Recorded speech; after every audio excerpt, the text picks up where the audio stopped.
Islam as well that do that. Now, this is a subtle but very important point. I talked about the dome and the interior awakening of an interior universe that happened with the age of Pisces. The dark side of that, well, it was an awakening of conscience, you might say. And if you look at the way rituals were conducted, let's say in ancient Greek times versus, what happened in Christianity, there's an interesting difference. But you have this rise of guilt in the Piscean age.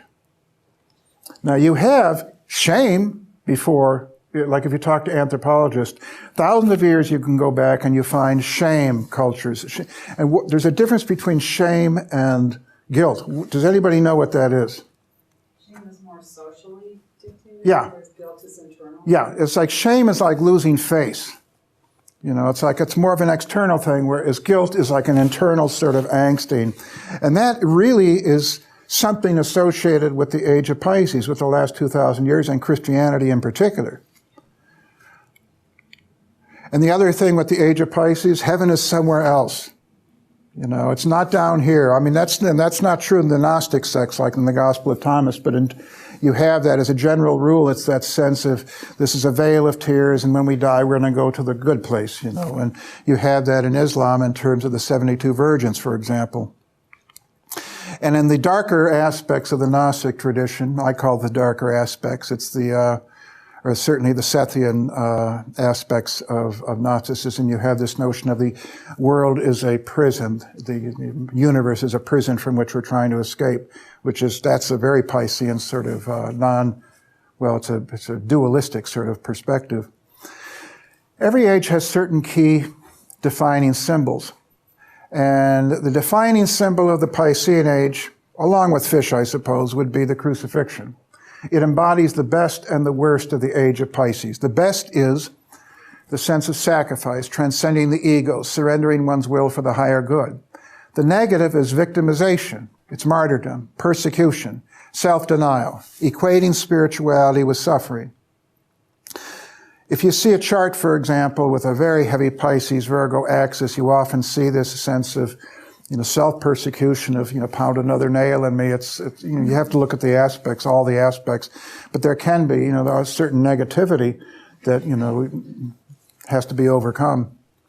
And at the end, as you get towards the end of the age of Pisces, it's interesting, you see this political movement come up with the twisted cross.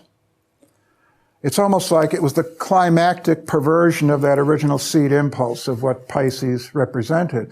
Now, the interesting thing about the Nazi Party was it was really a blend of the age of Pisces and the age of Aquarius.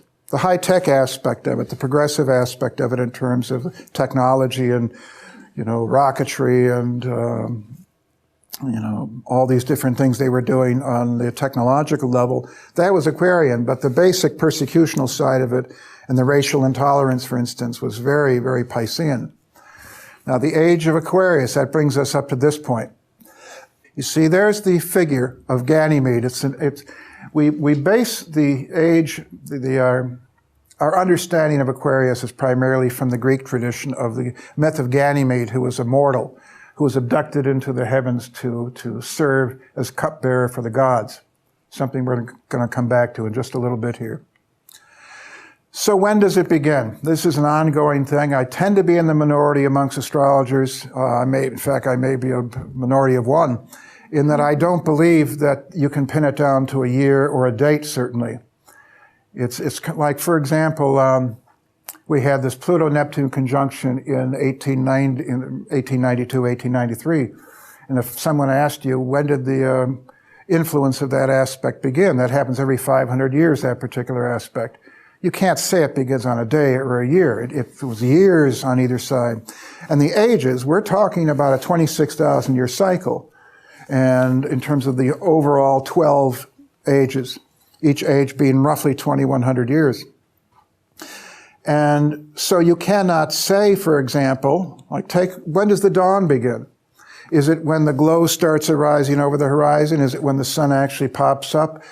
You can't pin it down to a moment. Another way to think of it is in terms of the tide. When does the tide come in? Is there a minute that it comes in? Is there an hour that it comes in? It comes in waves. And great ages are like that. They're like the tide. They come in waves. And so you can't talk about a single date or year that it starts, but you can talk about the waves. You can talk about certain times when the age is like thrusting forward into manifestation. And these are just a couple, these are not a couple, these are 1, 2, 3, 4, 5, 6, 7.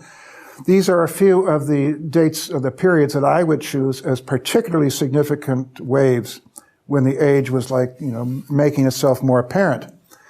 They're not the only ones. There are waves happening all the time of greater or lesser magnitude. The first major one, in my opinion, not the only one, the discovery of Uranus in 1781. And I do believe Uranus is the co-ruler of Aquarius. Again, there's debate about this in the astrological community. And if you doubt whether Uranus is even a co-ruler of Aquarius, I would ask you, take, for example, people like Huey Newton and Jules Verne and Thomas Edison and Charles Lindbergh, and I could go on, Johnny Rotten, James Dean. Those are all Aquarians. Are they more Uranian or Saturnian? They're definitely not Saturnians. So I think you have to look at both Uranus and Saturn as a ruler of Aquarius.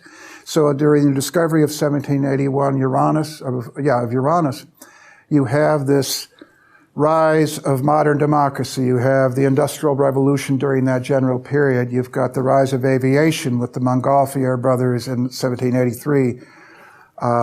The rise of capitalism, modern capitalism. The first return of Uranus at that discovery point in 1860 was actually 1863, and that was the year of the Emancipation Proclamation. It's also the year that Jules Verne wrote the book 6 Weeks in a Balloon. From the Earth to the Moon, he did that in 1865, I believe. The Civil War during that general period, of course, and the freeing of the serfs in Russia. It wasn't just America that had the emancipation energy going. 1890s, the Pluto-Neptune conjunction. That's a whole lecture in itself. We can't go into that. But I can talk about 1947, the second return of Uranus at that discovery point, that was the year of the birth of the world's largest democracy with the India independence. That was also a period when there was major advances in rocketry, major advances in the atomic research, for example. The second return of Uranus to the discovery point happened within several days of the Roswell incident. Now that's an interesting tidbit. And there's many other things that happened, the forming of the CIA, the American Air Force, etc.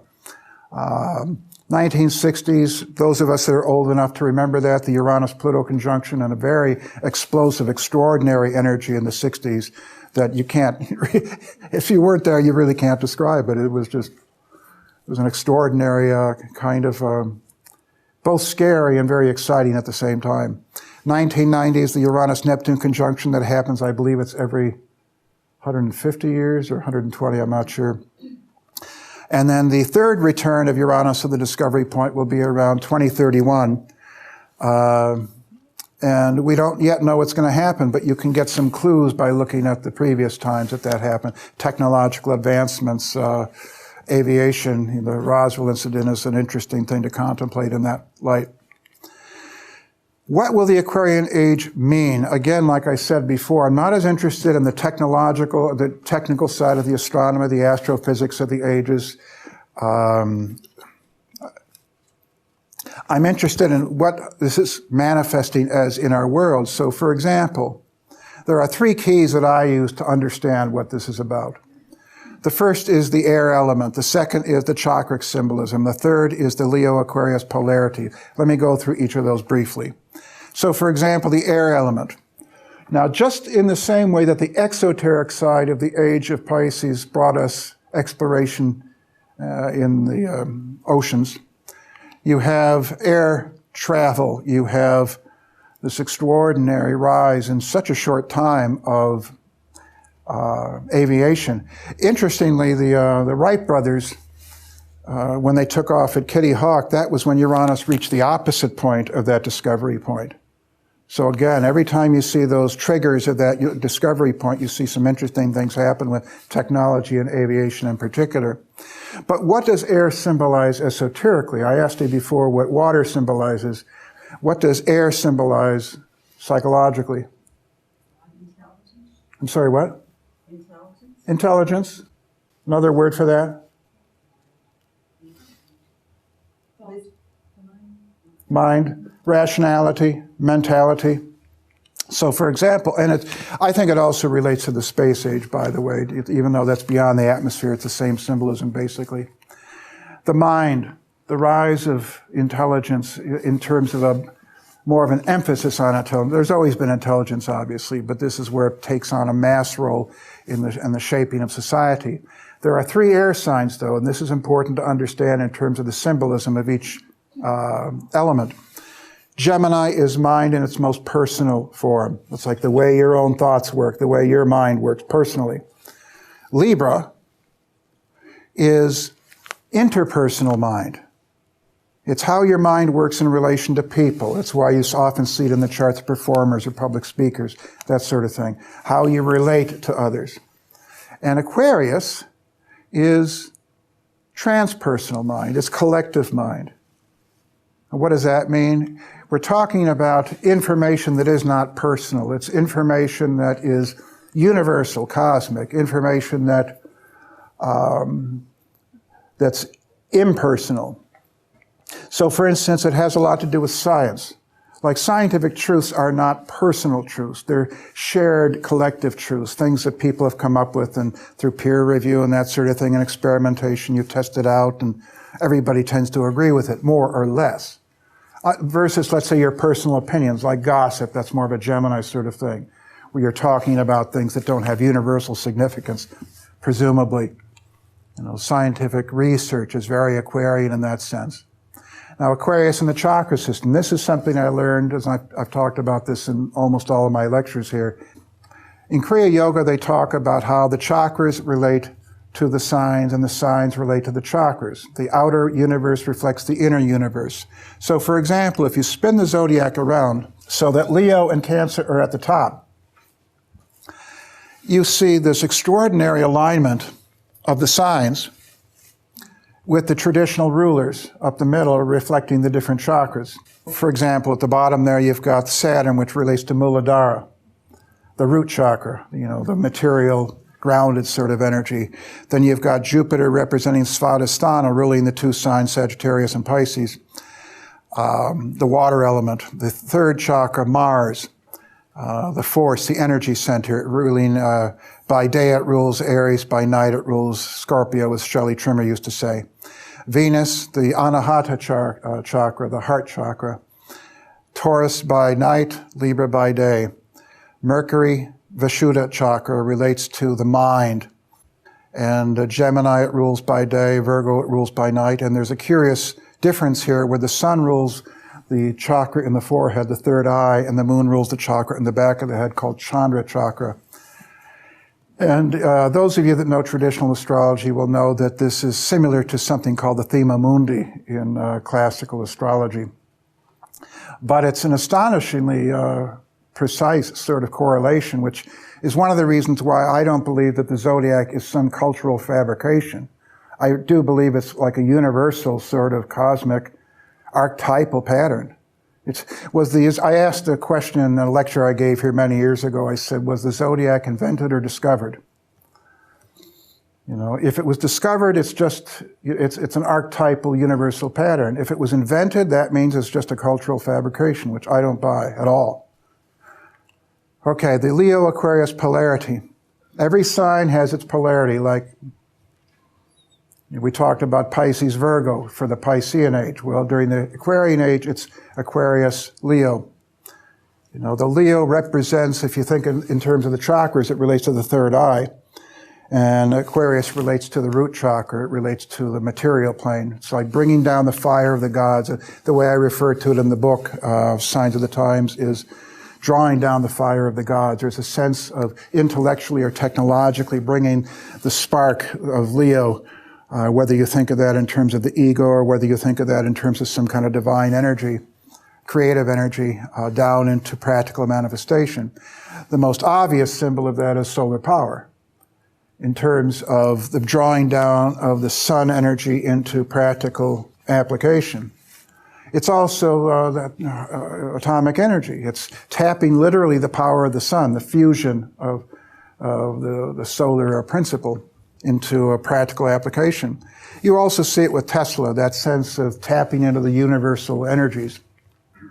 And the famous image of Ben Franklin drawing down the energy of lightning. And Ben Franklin had a Uranus, he was, I believe, a Capricorn, but he had a Uranus opposing Mercury. There was a very strong Uranus quality about his horoscope and his life. But that drawing down of the energy from above, so to speak, it manifests in all sorts of ways in terms of the world. For example, you see it in politics with democracy, with people power, taking the power that had previously been in the hands of kings and queens and popes and bringing it down to ordinary people. Ideally, anyway, I'm talking in generalities here. You see it with capitalism, with that sense of taking wealth out of the hands of just the kings, queens, and popes, and now being able to, for average entrepreneurs, you have this ability to kind of generate your own wealth, ideally anyway. On a psychological level, you have this sense of personal empowerment with that Aquarius-Leo axis, that sense of awakening the giant within, that sense of the unlimited possibilities.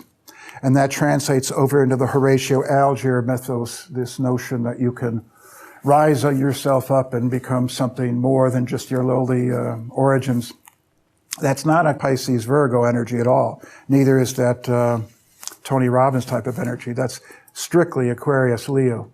And that also manifests in terms of that star quality. The sun is a star, so that every person can become a star, so to speak, whether it's through Facebook or being a performer, going on American Idol. David Bowie had that great line about we can be heroes, I think it is. And Andy Warhol was a Leo, by the way, and he had that notion that everybody can have their 15 minutes of fame. Nietzsche tapped into this in his own way. He tapped into that sense of this emerging sense of the Übermensch, the overman, although it's come down to us as the Superman principle, the sense of this possible humanity in which God kind of becomes eclipsed in the background and humanity rises to the foreground. And this is a image by William Blake that I think expresses that sense, that Aquarius-Leo sense of humans rising up to kind of, become the principle, the dominant principle. Now, what could go wrong with this sort of tapping into the powers, whether you're talking about the technological powers or the psychological powers? On the one hand, you have atomic power, which is what can happen when you play with fire a little too much. And on the right there, you see what happens when you play with that psychological fire. Remember, Hitler was a failed artist, and he rose up out of very lowly beginnings to practically destroy the whole world. That Horatio-Alger myth gone wrong, so to speak, where you can lift yourself up by the bootstraps and make something of yourself, but not necessarily for the better. But this is a very important part of that Leo-Aquarius principle, decentralization. Now, let me explain what that means. In the body, Leo rules the heart. The heart is the organ of the body where everything converges to a central point. Aquarius rules the distribution of the blood through the arterial system. It's decentralizing that energy, that principle, and that expresses itself in all sorts of ways with what's happening in culture, that sense of multiple centers. It's not a centralizing principle. It's like a decentralizing principle. So, for example, over the last 500 years, modern history, to some extent, has been a progressive decentralizing of the world of culture in various ways. Copernicus decentralized the universe in terms of saying the earth was not the center. Martin Luther decentralized religion by saying that the Catholic Church wasn't the only, religion, the only faith.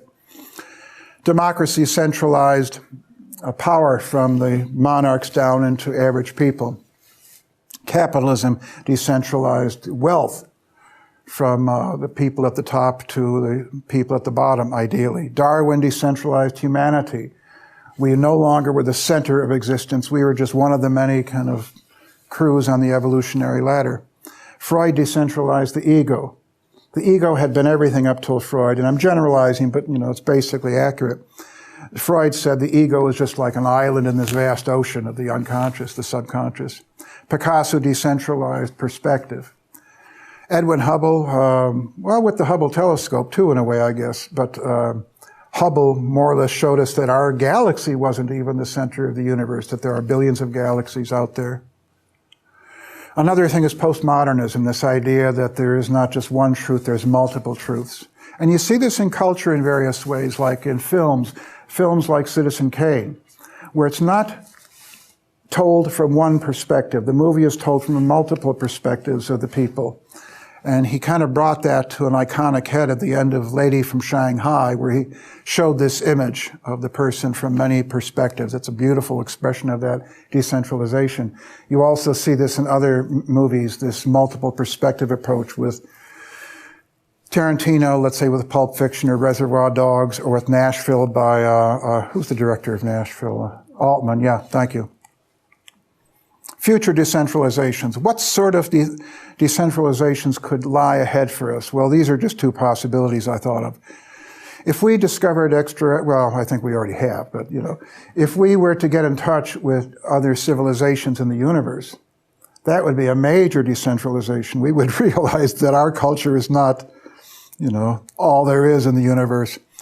And I think that's part of the reason. There's various reasons why I think they keep it secret, but I think one of them is I think it would shake people up a bit too much, especially the fundamentalists in different religions. And the discovery of alternate or parallel dimensions, which would be a bit similar. There's a lot of talk about this in physics. Are there other dimensions? Is this just one sliver on this cosmic spectrum?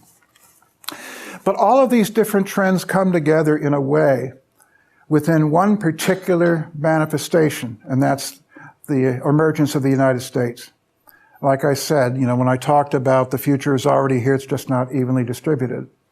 So the Aquarian Age is going to manifest everywhere in various ways, but it's particularly manifesting, in my opinion, within the nation of America. And let's go over a few of these things. First of all, this is an image that Salvador Dali did back in the 40s, which I think is quite brilliant. It shows this figure trying to emerge out of the world egg, out of North America specifically. The name of the painting is Geopolitica's Child Watches the Birth of the New Man. And some people think that painting was done in kind of anticipation of the role that America was taking on in World War II and that it would take on after World War II when it really did become a world power. But notice that, that ominous drop of blood coming down there. All right. America really became a nation, an independent nation, in the same year that Uranus was discovered, 1781. The Declaration of Independence was 1776. That was a conception. But the true severing of the umbilical cord was the Battle of Yorktown in 1781. That really turned the tide of the war, even though it was officially recognized in with the treaty in I think the Treaty of Versailles in 1783, something like that. Look at the motto. This is the Great Seal. I think it was designed in 1782, the next year. And the motto at the bottom, Novus Ordo Seclorum, the new secular order. Some people interpret that as the new order of the ages. Secular, that's an interesting word. It's a non-religious, non-dogmatic sort of creation. We the people, possibly the three most Aquarian words in the English language. That sense of we the people, not me the monarch, or me the Pope. The U.S. wasn't the first democracy, but it was certainly the most influential in the world in terms of how it had spread since the late 1700s, when there was a handful of democracies. And look what's happened, and there's, I think, one over possibly 200 now, in various forms. And whether they're pure democracies or not, I'm talking in the general term of democracy, of people voting for the leader.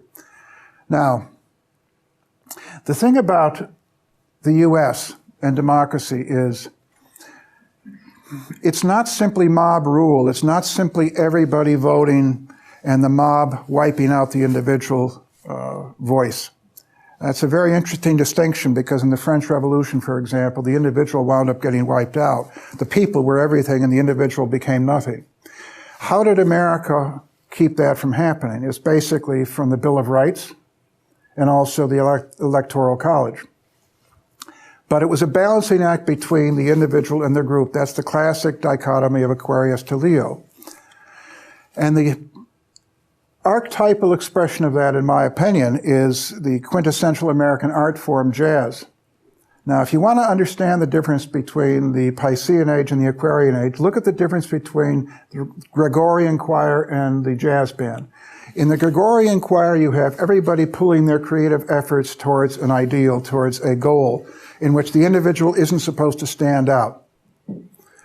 And it's also for this otherworldly ideal. It's for something, heavenly, you might say. Whereas the jazz band, each person's individuality, each person's creative spirit is intended to shine. Each person is supposed to shine. It's fundamentally different from the Gregorian choir.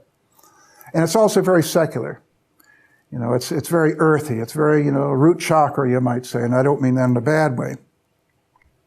And you see this manifesting, this jazz ideal, in various ways. For example, the United States itself, the different 50 states, are like independent voices in a jazz choir. There's always this tension between states' rights and the federal government. Okay? And it's like the jazz band is not anarchy. It's not each person just doing what they want. There is a structure. There is a Saturn element to Aquarius, just like there is a Uranus element. There's that dance between structure and spontaneity.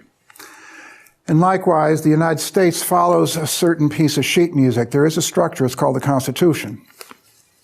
And likewise with capitalism, that expresses the jazz model in terms of each person can follow their own wealth. Communism is a throwback to the Piscean age. That's the Gregorian choir applied to the economy, because each person's pooling their wealth towards the collective, towards the whole. You're not supposed to really have your own independent wealth. The Edison workshop was a major innovation in terms of it brought together people in a jazz band sort of way. Thomas Edison was like Louis Armstrong, Louis Armstrong, by the way. And he brought these people together to kind of be creative, including Tesla at one point. Very much of a jazz band applied to innovation and technology. Religious democracy. Now this gets interesting to me. The United States was also a very important influence in terms of freedom of religion. It wasn't freedom from religion. The age of Aquarius is not an atheistic sort of age. It's secular, but it's not atheistic. It's freedom of religion. So you can choose, each person in the United States, technically speaking, unless it changes, which it could, each person is allowed to pursue their own spiritual religious path. So you have all these different faiths that can ideally live side by side, and this expresses itself in various faiths, various religious institutions, of which the Theosophical Society is a good example. It is the jazz principle applied to religion, because people of different faiths can join. And yet they are joined by a certain piece of sheet music called the three objects. But they can improvise their own spiritual paths within that, structure. It's very similar to the Unitarian Universalist in a certain way. I can't go over all these in depth, but if you understand any of these, you know that these are similar. These are not your father's religious paths. These are fairly Aquarian, fairly modern. Same thing with Christian Science, which is a very democratic sort of faith. There's not a pope. Each person has a personal relationship with the divine. Even the title itself is an Aquarius-Pisces blend, Christian Science. Freemasonry, Masonry is very much of an Aquarian sort of ideal. But at its root, we're really talking about, at its core, we're talking about, in terms of the esoteric side of the age of Aquarius with religion, the democratization of divinity, the God in each person, finding that spark within. Now that was always there in some form or another in most traditional religions, but it could get you burned at the stake if you'd said it, for example, 1,000 years ago in medieval Europe. Nowadays, it's become more commonplace to say God is within. I saw 15 years ago, I remember seeing an episode of Oprah with, I think it was Deepak Chopra, where he said, God is within us, each of us is a God. You could have probably not even said that 50, 60 years ago on mainstream TV. You certainly couldn't say it in medieval Europe, and so that's become a more mainstream idea. And to show you just how mainstream it is, it's really at the core of what I think is the defining myth of the Aquarian age, the Wizard of Oz. Now, as some of you know, L. Frank Baum joined the Theosophical Society in 1892. So he was aware of esoteric ideas. He wrote about, as John Algeo pointed out, he wrote about Theosophy for the Kansas City Star, I think it was, when he was working in Kansas. So he had some familiarity with deeper esoteric ideas, one of which is Blavatsky wrote explicitly about, the God principle within. Now you look at the story of the Wizard of Oz, you have Dorothy setting out on a classic hero's journey. She's trying to get home, which is, in a Buddhist sense, you might say, trying to get back to her original nature. And she encounters this very Judeo-Christian God, fire and brimstone, this sort of, wrathful deity. But what happens? There's a transformation that occurs. She discovers that this wrathful deity is really just like her, really is just sort of like an ordinary person, and is like more of a brother or sister or co-creator, you might say, than a father figure or certainly a tyrant. And if I can't go into my work about Shelley Trimmer that I spoke about here last time, but there's deeper level to this in terms of how you could even take this as far as what this implies about a change in theology of, the God principle. And Carl Jung talked about the transformation of the God image in terms of an interiorizing of the God image. The other level of the Wizard of Oz is they come up to this so-called deity, the wizard, who's really an ordinary person, though he's exalted in his own way. And they're each looking for something, and each of them finds out that that's within them, that it's not outside of them. All right? And this is the third level, which I think is most interesting of all. This is the jazz principle again. In the ancient mythologies, such as Jason and the Argonauts or Knights of the Round Table, they set out in a quest and they're all looking for the same thing, whether it's the Golden Fleece or the Grail. But in this very unique story, they're each looking for something completely different. The scarecrow is looking for the brain, the lion is looking for courage, Dorothy's looking for home, and the Tin Man is looking for heart. And yet they're walking together. It's kind of like the members of Louis Armstrong's jazz band. They're coupled together, and yet, or like the Theosophical Society, for example, yet they're somehow on the same path together. It's an extraordinary piece of symbolism that I think kind of is a forerunner for what's coming up as far as, well, what's already come up in terms of freedom of religion and all this. Now, the future is not just unevenly divided amongst nations or religions, but amongst individuals. In other words, some individuals are more forerunners of the coming age than others. And L. Frank Baum was one of those. He had Sun conjunct Uranus in his chart. So did Walt Disney. Again, this is not a good or a bad thing. I'm just talking about you can have good forerunners, you can have bad forerunners. You could find plenty of good and bad for almost anyone, so I'm not trying to, present this as a spiritual ideal. I'm just saying he was definitely a prophet of the Aquarian age in various ways, such as he had this jazz band work ethic where he brought people together in a kind of a workshop way, like Edison's workshop, had each person throw in their ideas, though he was like the ringleader, like Louis Armstrong. You also see it in terms of his futuristic emphasis, very Aquarian, Sun conjuncting Uranus, Tomorrowland. His media empire, which has just exploded, even since his death, this sense of what the films and the TV shows and, the product lines and all this. But the key symbol of the Disney empire is probably this image from Fantasia.